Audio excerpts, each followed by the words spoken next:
can keep rolling as we go. Thank you. Good morning, everyone. It's Friday, March 24th, 2023, and we are here for our Forest Health Council Legislative Committee meeting. I am the chair, Jody Shai-McNally, and I'm calling the meeting to order. Let's do roll call to see if we have quorum.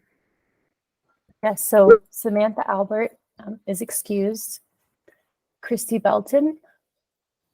Here. Commissioner Hillary Cooper, also excused. Pat Dorsey. Director Matt McCombs. I see you, Director. Commissioner Jody Shaddock-McNally. Here. Mark Morgan. Here. Julie Stensel. Here. And Sylvan Whiteskunk. So we do have quorum today, which is great. Let's get rolling then. Anybody have any questions or concerns, additions, changes to the minutes?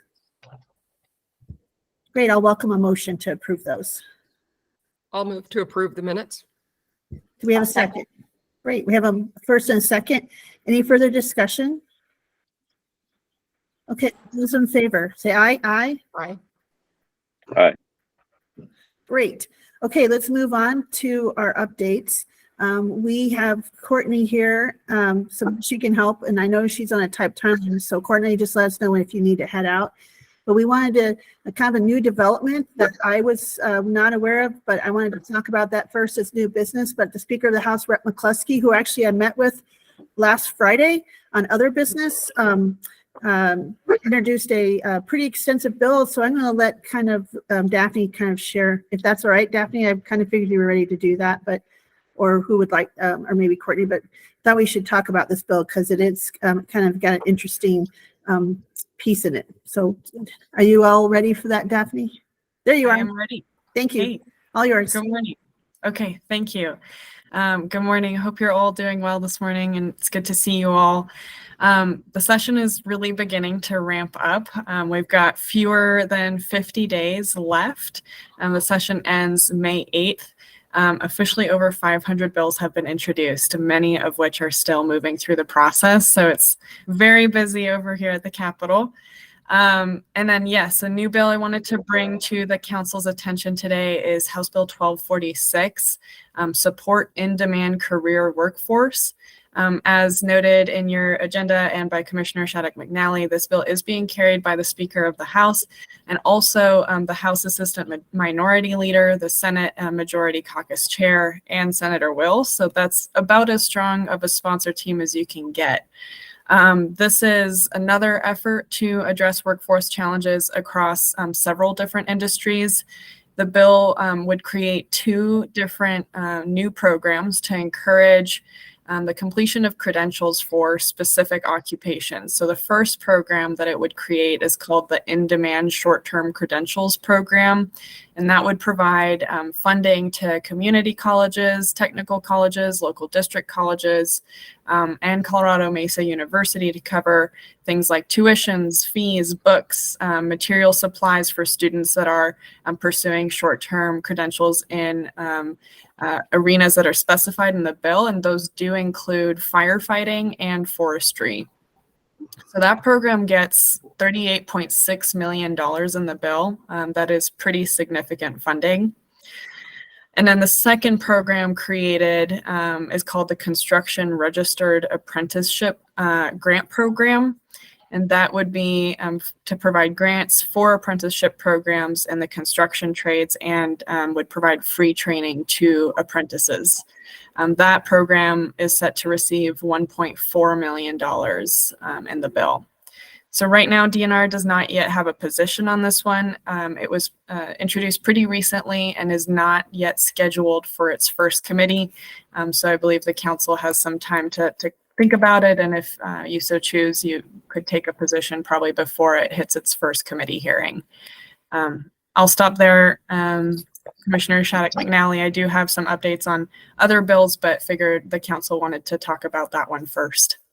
Yeah, if you don't mind, I don't know how much time do you have today. I just want to respect your time because it's really important that you're in the mix there. So thank you. I'm good until 9. Great. So let's, anybody have any questions or concerns. I was very surprised to hear about this last week. And so I just wanted to bring this in front of us because certainly this kind of overlaps with our efforts. And so my first question, if you don't mind, everyone, I don't see anybody's hand raised. Has there been talk already about how this kind of overlaps our efforts? And this bill has been out there with the Wildfire Interim Committee. I'm just curious, do we still think ours has a strong foothold since it's very specific? Because ours is actually looking to expand those 3 programs, but I don't know how you all think this might either intersect, overlap, or work at cross purposes. Just curious. And I don't know if you wanted me to respond to that, Commissioner, but I would just say that I've heard, and I believe the sentiment is that this bill is complementary to other workforce-related efforts, including Senate Bill 5. And Christy said she had the same question. Do you feel this is still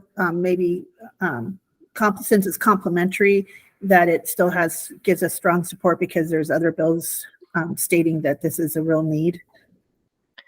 Yeah, I would think that because Senate Bill 5 kind of focuses on like the internship side of things, and this is like the apprentice side of things, they're tackling the issue from slightly different angles that are part of kind of like a greater package that's being brought forward on workforce related initiatives. So yeah, I don't know if that answers your question, but I still think Senate Bill 5 is on a really good track for passage through the process, with or without this bill. Yeah. So I know, as you said, this could be you couldn't really get you could maybe a little bit, but this is like 99 percentile, the strongest kind of sponsorship you would see on a package. So I think there's a lot of great things there, but I just wanted to bring this to everyone's attention and kind of highlight how this kind of overlaps. So Mr. Morgan has his hand raised. I think this could be great, but sometimes something that you really need gets lost in a bigger package. And what we were trying to do was real focused, and I guess I would be concerned that the bigger the bill and the more overarching it is, the more cooks you're going to have in it. And I was trying to keep this as focused as we possibly could to the needs that we identified. So, and I don't know how to maneuver that through. You couldn't ask for, obviously they've organized the support in the legislature to make sure that the other one is a slam dunk. But if you feel that the 05 bill is still on a real good track, then frankly, I think there's room enough for both. And I think that would be a lot better use of funds within this state than a lot of other things that I'm seeing. So not being generally a spend a lot of government money kind of guy, but for education, I can carry the torch for that. Thank you. Christy Belton. And then, I'm Thank sorry, you. Pat, you had I think Christy was first and then Pat. Thank you. Okay. I have 2 questions. So for Senate Bill 5, do you remember how much was going to be allocated to that? Was there a number? I just can't remember. Yeah, I know it had at least that 1 million for co-swap, and then the fiscal note on the other component. I think it's 1.5. Okay. I could be wrong. Okay, thanks. And Yeah, then my second question would be, after reading the email the other day about the JBC and how they're, allocating funds, my question would be if we rolled into or hopped onto this new bill and sort of set ours aside, the Senate bill aside, and we hopped onto the new one or supported the new one, then does the JBC come in and move money around where, we end up getting less than 1.5 anyway? I want to make sure I'm understanding your question.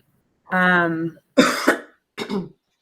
you asking if like the 1.5 million that's in Senate Bill 5 could get folded into this new bill?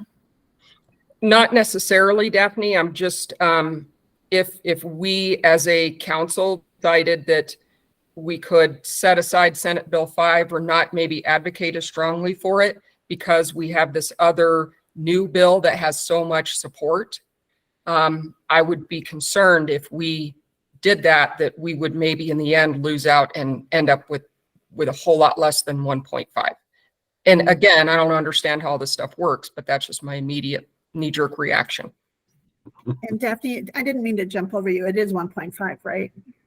The- Yes, I believe so. Although I'm looking at the fiscal note, it looks like it still hasn't been updated since January, but I don't think amendments were adopted that significantly changed that. So you want to, I'm sorry, I didn't make you can finish answering Christie's bill or question, sorry. Yeah, and I'm still kind of thinking about how to respond to it, but I guess I might advise waiting to see whether you guys should pull your weight behind this new bill as opposed to Senate Bill 5 before we know, if there's any issue with Senate Bill 5. But as mentioned, I think there's a solid chance that the 1.5 million in Senate Bill 5 could move forward alongside this new bill and all of the funding within it. And I think it's also important to recognize that Senate Bill 5 does have that narrow focus on forestry workforce issues. This one is all sorts of workforce issues, and a big focus is actually on nursing programs, which I didn't even mention. So, because it's like that broader package, I think that's why the two bills are working in tandem. But certainly, we'll keep you posted, and if Senate Bill 5 seems like it's losing traction because of these greater workforce bills, then I would certainly let you all know. But right now, that's not the sense that I have. Thank you. Thank you, Daphne. Pat Dorsey had her hand raised. Yeah, and my question was real similar, just about how all this plays in. We keep hearing there's very little discretionary room within the budget, so it sounds like it's kind of a wait and see for a while. Yeah, and we're pretty much at that wait and see moment now. The long bill is being introduced next week. So the JBC did close and finalize its budget this week. So they've got a better sense of, the wiggle room that we've got for these various initiatives. And, they also had the economic forecast recently and seemed to indicate we were in a little bit of better shape than we originally anticipated. So, I think they're feeling like they do need to, look at all of the bills that have general fund commitments, but these forestry workforce bills seem to have really strong bipartisan support in both chambers. Thank you, Courtney. Mr. Morgan had his hand raised. Yes. In thinking about this a little bit more, we are the Forest Health Council, and I think we need to keep our focus. And so I think we really need to push the bill that we worked on.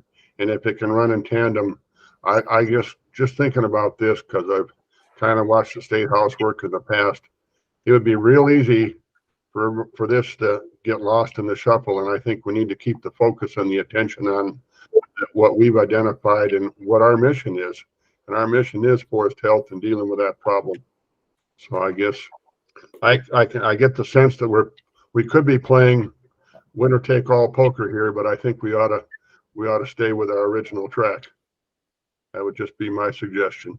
And if they want, we could, the other bill is going to deal with a whole other series of professions. And if we get additional support from it, fine, we'll go along for the ride. But I think maybe I would suggest we keep our focus.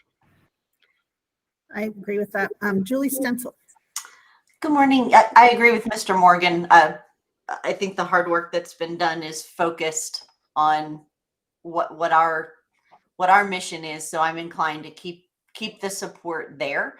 And I just wanted to confirm, Daphne, did you say the bill that you were referring to is House Bill 1246? That's right. Got it. Okay. Thank you. Yeah. It would be interesting to take a read, and I hope we're not playing winner take all poker here. I hope there's enough room for everyone, but I think the focus of Senate Bill 5 really gets to the heart of what we were indicating is so critically important. So I agree with all of you. I just want to bring it up so we knew kind of the overlap and kind of, I didn't know how these were going to interplay, but I do agree that we put a lot of work in and we have a very specific focus bill that actually might move quicker and try to address needs quicker than this larger bill that might take a while to kind of, since it was just introduced, I don't know how much work has been in, how this will be allocated, who's on what. And I think that ours has the, as Daphne said, the paid internship piece into it. And so I think ours is a little more nimble and able to kind of address the issue quicker. And so I was wondering if, I know you're super busy, but if we even had, we don't need to explain what Senate, the 1246 is, but maybe 2 or 3 talking points. I know you already did this before with the other thing, which was really helpful, but 2 or 3 talking points, how this is different and why this is so important, because we have these other pieces, like, you know, like, because we are staying really focused and trying to address a specific need, the paid internships, or I just thought maybe if we all had those, we could be consistent when we are talking with folks, and then we have that same consistent messaging. So any other comments? Otherwise, I thought it'd be great to let Daphne get, since she's got a hard stop at 9, to move on to other bills. Anybody have any questions or concerns? Now you know why I asked to have this on the agenda. So, and Director McCombs had also mentioned it this week. I took another nursery tour this week, so it was kind of interesting. And I can tell you, things are growing big and tall and strong in there. So it's pretty interesting. They work very hard to do that. All right, Daphne. Let's move on to the next agenda item. Sure, that sounds good. And I don't have the agenda pulled up, but I was just going to quickly update you all on Senate Bill 5, just since we're talking about all of these. So this one should begin moving through the process pretty soon. It's waiting to go to the Appropriations Committee, which should happen in the next couple of weeks after the long bill, which, as I mentioned, is being introduced early next week. I did talk to Senator Cutter this week, the sponsor on this bill, and let her know kind of where the council stands as it relates to the $1 million for co-swap in the bill. You know, that being that the workforce component is really the priority, and should the funding become an impediment to the bill's passage for whatever reason, the council would support striking the appropriation to just have the workforce components of the bill move forward. Senator Cutter totally appreciated that. She didn't think the funding for co-swap would necessarily be problematic, but she did seem really receptive to doing whatever was needed if the funding becomes an issue. And I think she shared that priority for the workforce component of the bill. So should we be ready to testify at appropriations to kind of reinforce that hearing, you think, in the Senate?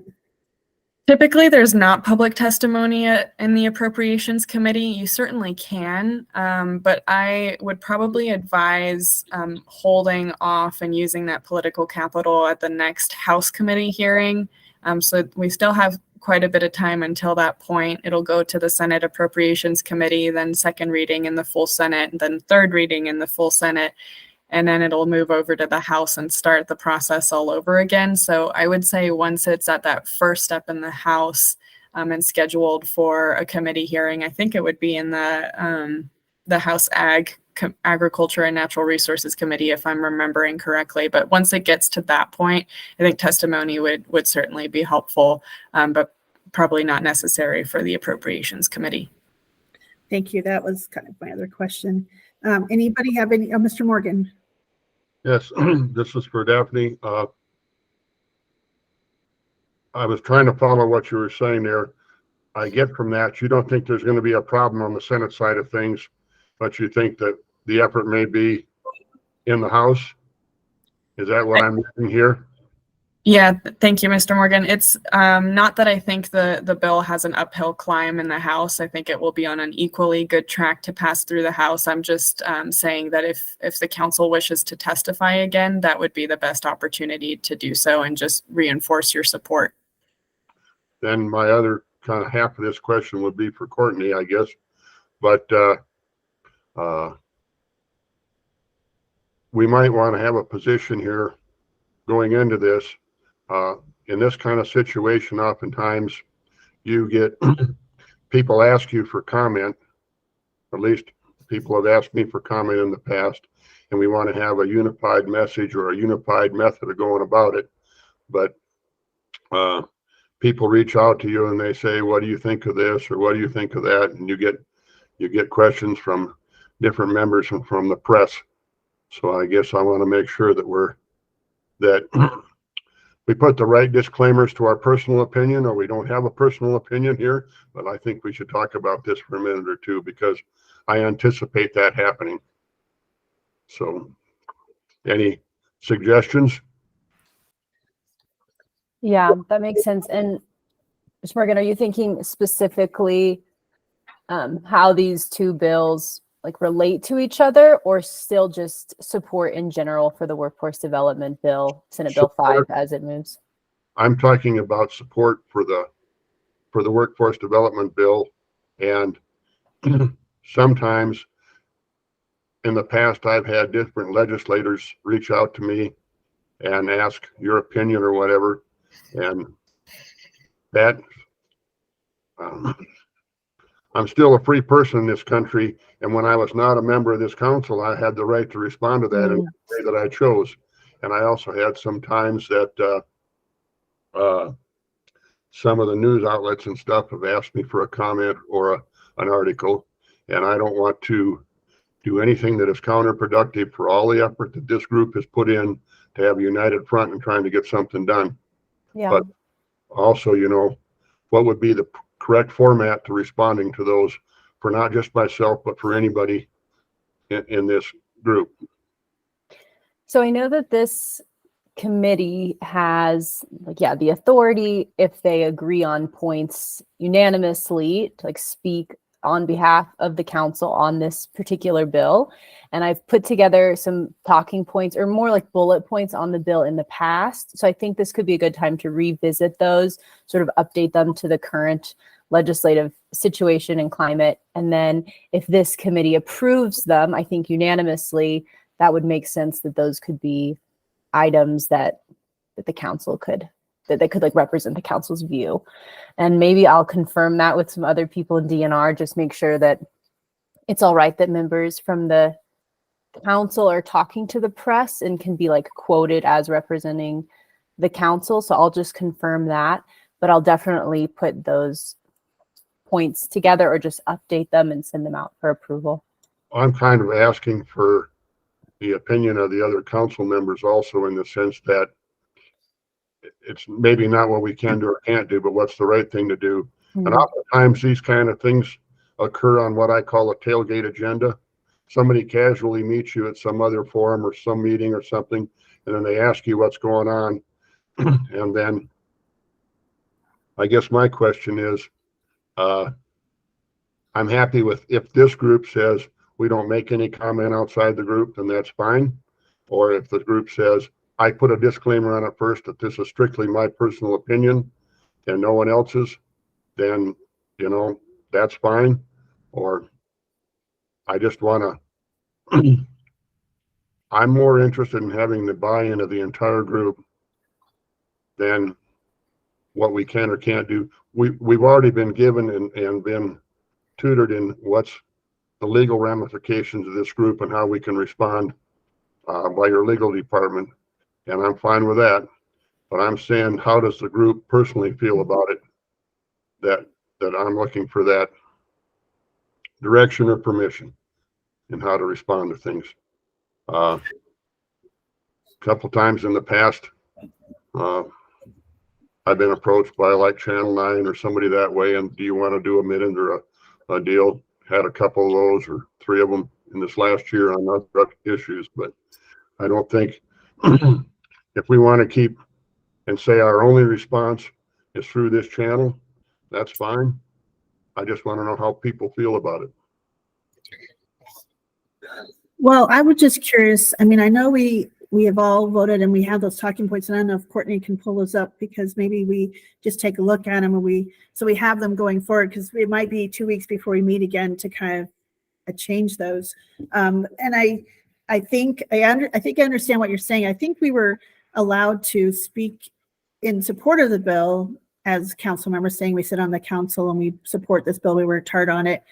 I don't think we're allowed to say we sit on the council and oppose the bill, right? So I think we all know that. And putting that disclaimer, but I'm wondering, I think that is a good question about the media piece, because I'm not so sure if we're doing interviews. I think probably the full Forest Health Council, or maybe the director, the chair, I'm not sure what that looks like. We might have to look at, I know that's a little more touchy, I think. So I'm not sure, because if we're actually doing interviews and stuff, I'm not sure if our charter gave us that much more flexibility. And I just want to welcome Councilmember White Skunk for coming, and great to have you here. We're just discussing Senate Bill 5 and our efforts to, if we get reached out by the press or people talk to us. Because last week I did, if I had a chance to talk to a legislator about, hey, Senate Bill 5, really excited about it. Hope you'll really take a good look at it. So just so you know. I think we have the boundaries that we've all agreed on. I guess the question, I'm not phrasing it very well, is that I can be more restrictive than that. Anything we say or whatever we try to promote, we have to make very clear the choice that this is my individual opinion and in no way represents this council unless it's been approved and voted on by the entire council. And I understand that, and I'm on track with that. What I'm asking is, it's getting down to crunch time, and people are going to go around looking for support and answers, and they're going to ask for questions. And if this group wants to restrict that even more on the honor system, I'm fine with that. If we're okay for somebody to take an interview or a question or something that way, and we preface it with our own individual, that we're the only ones answering this question, I'm fine with that. And it's really a matter of, I'm looking for a matter of trust within this group, not the positions that were already legally laid out for us that we've all agreed to. And so let's put a pin in this real quick. I just wanted, because Courtney's got to head out. Mr. Morgan, I'm not trying to avoid your question, but since she has 2 minutes left before she has to leave, any other bills you wanted to update us, like the forestry bill, the nursery bill, or others real quick before you leave, Courtney? And I'm sorry, Mr. Morgan, I'm just trying to pause so we can. that's fine. Okay, Fine. thank you. Thanks, Commissioner. Yeah, sure. Real quick. So the nursery bill is also waiting for its turn in the Appropriations Committee. That one will be competing for some very limited general fund dollars. So it might have a bit of an uphill climb, even though we know the nursery and the State Forest Service's efforts have really notable bipartisan support in the General Assembly. So we'll let you know when that one gets scheduled. The only thing I wanted to update you all on, besides that, the wildfire mitigation investment budget package that I've discussed in the past, I think I let you all know last time that some components were recommended for approval by JBC staff, but many were also recommended for denial. The JBC did end up approving all of those staff recommendations. So the one-time increase of $2 million for Good Neighbor Authority projects is really the only piece that got funded out of the $9 million package. The remaining components that got denied included $2 million to CoSwap, which honestly we think is okay because we already got more than we asked for in our original CoSwap request. There was $2 million for public outreach and education that got denied, $1 million for the Forest Restoration and Wildfire Risk Mitigation Grant Program in the State Forest Service that got denied, and then $2 million for a new home hardening fund that got denied. However, if you recall, there was a home hardening bill moving through the process earlier this session. That was House Bill 1096 on wildfire resilient homes. That one was postponed indefinitely, so it's no longer being considered. But we do understand that Representative Snyder is going to bring forward a late bill that's a revised version of that bill to still create that new home hardening fund that the budget request set out to do. We just don't know yet whether there will actually be funding available for that new fund this year. And then besides that, I just wanted to let you all know that we have an updated draft of our stream restoration legislation and are hoping to have that introduced late next week or early the following week. We would love the council's support on that DNR legislative priority. And as a reminder, we're really just looking to create a clear legal path on stream restoration projects across the state.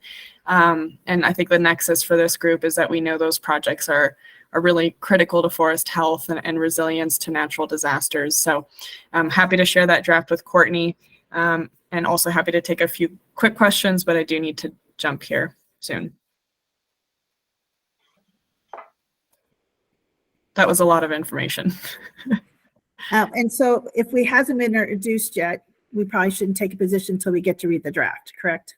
So is it 2 weeks from now, if you wanted us to really take a serious look at that for support or not, that 2 weeks is enough time? Yeah, I think so. That would probably be shortly after introduction, which would be perfect. Okay, so we'll put that on the agenda. Any questions? Otherwise, we'll let Courtney go and go into the halls and elbow her way around. So, all right. Thank you, Courtney. I mean, sorry, Daphne. Sorry. You're good. It's been the a email, right? it's a long week, man. I'm so ready to have a half a day off today, but it's not really having off. I'm going to be answering emails. So anyway, Right there with you. Thank you. No problem. And have a good weekend, everyone. take care, everyone. Okay. So lots happening. So if you guys, that's a little bit of homework. If you could take a really good look at that watershed bill before in 2 weeks. And I planned my vacation around being gone next week, next Friday, so I can be there the next Friday, just so I will read it on the plane. So I'm so excited to take 2 days off. I can't tell you. But anyway, back to Mr. Morgan's question and concern. Anybody have any things they'd like to add or clarify with him? I think I know what he's asking. It's just kind of that if the press comes or how this works, because we've talked about this. But this is another wrinkle. Christy Bolton. Thank you. So I believe that I would hate to see any sort of opinions restricted, especially Mr. Morgan's opinions, because he has such a wealth of knowledge. I would hate to see anything restricted because we may be overly worried about rules. I want to respect the rules, but I think it's super important for you to be able to share your knowledge and your personal opinions with the people who make decisions. I appreciate that a great deal. And it's not just for me. I think as these kind of things happen, if you start getting where you need to go and you start getting the attention that you need to get this work done, then when you attract attention, you become a target in some cases. And my relationship with everybody in this group right here is super important to me. And I don't want to do anything that would erode that trust and the trust that we've all developed here in the other players in this game. I think we got a great group, and I think maybe we can get something done. And I would like to see that happen. And I don't want to do anything that messes that up. So I guess I'm just looking for a social license there for what you want to have happen. And it's a two-way street for all of you. I mean, everybody here, we've got to be able to work back and forth and have that freedom if that's the way you want to do it. But so I think the only thing we have to just, I trust you, Mr. Morgan, and I think that I know you know where the line is. And the only thing I just want to make sure where the doing press interviews is with like 9 News or something. So that's the only thing I wanted to clarify with the chair as because we're making this decision as legislative council, not as the full council. And I don't know where the full council, I don't know. This seems like a little squishy area that I just wanted to clarify. Not that I believe Mr. Morgan would do great. I trust him with that, but I just want to make sure since we've gotten these extra flexibilities, I don't want to misstep right off. And just so you all know, I assumed that when I'm down at the Capitol visiting and doing other things, and I'm have a chance to talk to colleagues, especially in the state legislature, I'm talking about how important it is to support Senate Bill 5 and the nursery bill, where I can, when I've got one-on-one face-to-face with folks, and the thing that I keep hearing, and I figured that was okay for me to do, because when I have those opportunities to advocate for the bills, I do. And so far, all my colleagues have, oh yeah, I've heard about that bill. I hear it's a great bill. That's all I keep hearing consistently, just to let you know. So Courtney, what do you think? Seems a little, I hate the word, they use the word squishy, but it's kind of what sometimes our county attorneys use when it's something that we're not quite sure what the thing is. And Mr. Morgan, I see your hand raised. You want to ask your other question? Or you want Courtney to answer? I want Courtney to answer very much. Then I had a comment maybe. Okay, thanks. Yeah, I think because, the committee charter was just passed, there's still maybe a few little gray areas that we could stand to clarify. I am reading one of our delegated duties is members of the committee may advocate for legislation approved by the council in varied outreach opportunities, including at stakeholder group meetings. And I know we put that in there, I think specifically because there was a stakeholder meeting you were all invited to, or a few people were invited to. I think I would like to clarify if there's going to be an official interview, like if someone is inviting you to their station to ask questions, or if a reporter approaches you, if that needs to be clarified. So I can do that today. I don't know if there's a difference between sharing the council's priorities and positions, which you all have authority to do on the bills that have been supported, and then giving an official interview, if there's space between those. I'm not sure, but I will clarify today. Courtney, if I could, I'd like to just build on that question a little bit. If Mr. Morgan is representing Morgan Timber, or coming from a personal standpoint, if I remember correctly, it's okay, right? But it's just when we represent ourselves as the Forest Health Council, we need to be fully aligned with the rest of the membership. Yes, that's right. If Mr. Morgan wanted to represent Morgan Timber, you and separate your opinion from the Forest Health Council, you're certainly allowed to share your opinion as widely as you'd like. Yeah, and I think that's great. I have no issue. I think Mr. Morgan would do well with that. Julie Stencil. Yes, thanks. Mr. Morgan, as I understood your question, you were just looking for the members of this committee to sort of understand that happens in your world, and maybe express a concern if we had one, if you took that personal interview. From my perspective, I have no concerns about that. I think you're well within your zone to do it, and I'm if you had any concerns about the bill that were different than the council direction or even discussions in this committee, I don't have any. I don't think you do, but if you did, No. I think you'd separate them. And so I just don't have any concerns about you doing that on a personal level and keeping those lines separated. But I appreciate the question. I thank you very much. As an example, you get in the last few months, I turned down an interview with Channel 9, and they wanted to know, they were very curious about the logistics and the time frame of the Cameron Peak fire and the East Troublesome fire. And they were wanting to do an expose on it. And also some of the press. And in the past, I've had these kind of inquiries, and sometimes you can kind of bend them around. Let's get right to the chase. We've got work we're trying to do and things we're trying to get done. And so if you can kind of capture they're reaching out to you and put it to work for the things that you're trying to do, say, well, what we really need to talk about here is not who may or may not have started the Cameron Peak fire, but we need to talk about what we're going to do in the future. Then you can get some mileage out of that. And then the other reason I asked the question was we kind of had a gentleman's agreement with the original Forest Health Council that I served on that said we speak with one voice only through the council. It's essentially, it was a no leak situation. It wasn't a legal position, but it was the position that we were going to speak only with the United Front. And if you took the position on that council, that was the rules that you were going to play by. And it was more restrictive even than any legal position.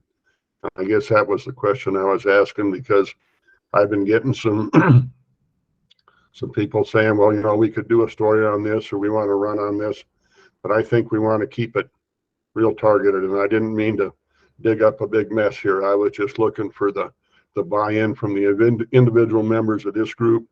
If you had a boundary, a personal boundary, it doesn't have to be a legal boundary. I think Courtney's worked overtime at explaining the legal boundaries to us and making this information available.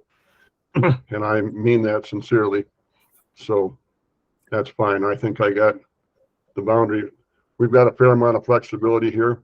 I want to go to work for the things we need to get done. We got to find some money to get Matt some. I want to get Director McCombs all the money that I can get to do good neighbor policies. And I want to expand the program, and I want to expand the nursery, and I appreciate everybody's help here, and I want to help you. And I'm sure you've got things that are near and dear to your heart. You wouldn't be sitting through this meeting if you didn't. So I want to be as supportive as I can. And you know, one hand washes the other. You've got your issues, and we want to go to work on those. And I want to help you if I can. Thank you. Thank you, Mr. Morgan. And I appreciate the question, and I appreciate, you know, that we build a lot of trust here, and we're trying to make sure we support each other. And if you're doing personal interviews, I know you know where that line is. I have, like I said before, I trust you. And so I think this is good. So I see Director McCombs has his hand raised.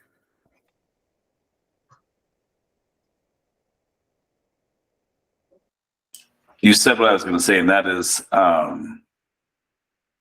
it's a really important daylighting from time to time to make sure, as we continue to form and grow this body's influence, it's good to continue to check in and make sure that our expectations are aligned. So I appreciate Mark's perspective. And then I just want to make sure that we had a little bit of time before we broke. I just had a couple updates I want to make sure folks are aware of. Is there any further conversation with it? Mr. Morgan, do you feel like you have kind of the answer you wanted from us? That's fine. I just want to get my marching orders and the rules we play by, and I'm good to go. Thank you. Great. Thank you. Director McCombs would love to have your updates. Just real quick, a couple things on the nursery. We did host another visit of it was the Arapahoe Roosevelt Pawnee Timber Shop and some of their ecosystem services folks, as well as TNC, and Commissioner Shattuck McNally was there as well. And this was really just to continue to grow awareness around another effort that's being informed by and girded by our success last year in the session and potential success this year with additional resources. We have been in some high-level talks with the Chief's Office, the Department of USDA, and some others within the U.S. Forest Service around a potential pilot project with the nursery using the funds that the state legislature is bringing forward as leverage. And so this is tied to the Replant Act, which is a component of the bipartisan infrastructure law, and other funds that might be available. And I just wanted y'all to be aware that there may be an opportunity for the Forest Health Advisory Council to lend some support more targetedly for this discussion, not so much away from it'll be away from what the advocacy and the support we provided for the legislative funding, but more about just sending a policy signal that state of Colorado's Forest Health Advisory Council is supportive of these investments. And so it's still kind of squishy, but we're starting to bring the forests to the region, and the chief's office is down to, so you kind of have to bring all these layers of the agencies along to get support. But we could see potentially some sizable match and leverage. And more importantly, we're in the early discussions about what it would look like for a pilot contract for state production of federal seedlings, which has not ever happened before. And that would be a kind of a big deal. And it would also create a path for other states to join in. We're having some conversations with New Mexico and some other Intermountain states about how we might do this all together. So I just wanted y'all to be aware that there's some other really cool things coming into fruition from a policy standpoint, legislation standpoint. And then the other thing I want to just highlight is that there's also some really interesting opportunities presenting with some major investments being made in our NGO partners. And so we're having some conversations with Patent and National Wild Turkey Federation and the National Forest Foundation and others about starting to look at some of those gaps in the state where we're not planning at the scale that we believe we need to as it relates to the sizable challenges we're facing in forests. And those gaps kind of exist in those upper reaches of the Gunnison and the Colorado River systems, acknowledging we've got great focus on the upper arc, the upper South Platte on the Front Range with the 10-year landscape, and then the RMRI investments going on the San Juan. Last but not least, I wanted you to be aware of is some really cool stuff moving forward with mass timber discussions being led by the Gates Family Foundation is really starting to gain some momentum. And so we're looking at some new modalities for using fiber. Another cool thing that's kind of starting to come online is a potential biofuels plant down in Huerfano County with a company called Setna that had done a presentation last year before the county board. They're actually starting to move forward through the permitting process and looking at establishing some utilization capacity in a way that's never really been successful at any scale anywhere really in the country. So just some really cool momentum and kind of across the board. And I really feel like the funding that's kind of bipartisan infrastructure law, Inflation Reduction Act is starting to really hit the regions and hit the nonprofits that are playing big roles in getting those dollars to ground. And it's just very exciting that that we're starting to see that formulation of policy and planning the implementation come into fruition. So those are just some updates. Again, I know that's not a lot of specificity, but I just want to not like hold information and then be like, oh, by the way, we're doing this. I want this group to feel like you've been included in those conversations as we've gone along. And I'll provide these updates in our May meeting, obviously, as well for the larger body. But for this group that's focused on legislation and policy, I thought you'd be curious to know that there's some really cool stuff moving forward. And hopefully we'll have some more we're doing a lot of convening in the next month to start to put some bones and some structure to some of these conversations that we've been having over a year now. But I feel like come spring, we're going to be able to launch on some pretty exciting efforts really across the board, from the recovery all the way to the reforestation, all the way to at scale multi-jurisdictional planning and implementation. So with that, that's all I had. Thank you, Director McCombs. And just to let you all know, the nursery is like 10 minutes from my office. So anytime I hear of a tour, I'm like, I'm going to go back over and check it out. I have to say, we saw my original tour on January 4th was right after they had the like minus 10 or 20, wherever it was. And their heater had broken and they had all this flooding and the floor tiles came up. So I saw it probably at its worst. And there's already, at least they've got those tiles out now and got some, fixed, the floors fixed. So that's really exciting. But thank you, Director McComb. That's really exciting work. And I appreciate the opportunity to tag along. And sorry, I kind of was so excited to show my pictures with the people like, look, this is what it looked like in January. They were little tiny things and now they're huge. So really exciting work. So we appreciate your support. Yeah, really excited. So I just want to make sure everybody feels pretty comfortable.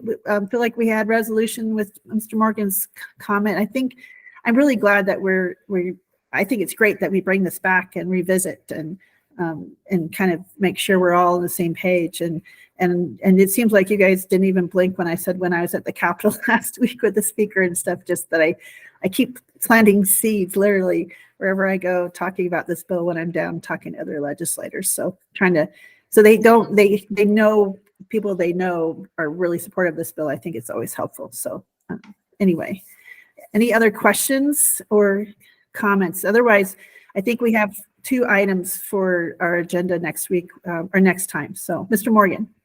Real quick for Director McCombs, you had the timber shop for the Arapahoe Roosevelt out there. Was that a week ago? That was Tuesday, right? Yeah, right. Yeah, it was. And I was down and was on a panel and spoke at that meeting that they were having, their 2-day meeting there. And one of the things that I was trying to understand from that,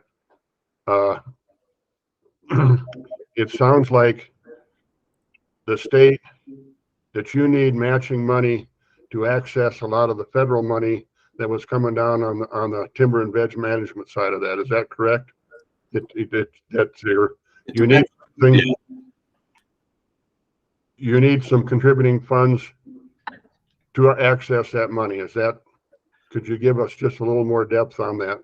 Yeah, it depends on the pot of money. So, if they're coming down through the state and private side, the grant programming, we have to bring leverage to that. And we typically do that with in-kind, our staff time and such. There's other funds that are grant-based that require match, that we kind of assist landowners and communities in applying for, but often don't provide any funding ourselves. But what part of that capacity funding and the furworm component of the wildfire package, the Governor Advanced, was kind of designed to help create those matching opportunities in certain places where we were struggling. But the funding that the funding that's coming down through just straight vegetation management, bipartisan infrastructure law and Inflation Reduction Act funds, those are targeted primarily on federal lands, but have the authority to actually spill over onto private.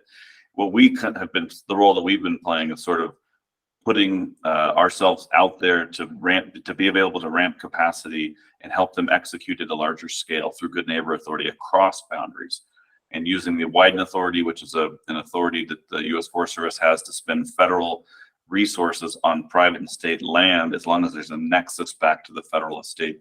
And so we're looking at how to really start knitting this all together and look at and offer ourselves as a surge capacity to grow the workforce in a relatively short amount of time, to take on a larger amount of work, acknowledging that the U.S. Forest Service is really struggling to add capacity for a variety of reasons. And so we've had success with all these innovative things, but Aaron Green is killing it on creating all these unique opportunities to bring students and folks. We just got authority from CSU to hire 2-year graduates instead of 4-year graduates. We're doing all these things to try to, and that was pulling to go to a 4-year institution and to convince them to let you hire people that don't have a 4-year degree is a thing. And so we were really excited to get that authority. And then we have that direct hire intern authority. We're gonna have 17 interns. We're recruiting like crazy people.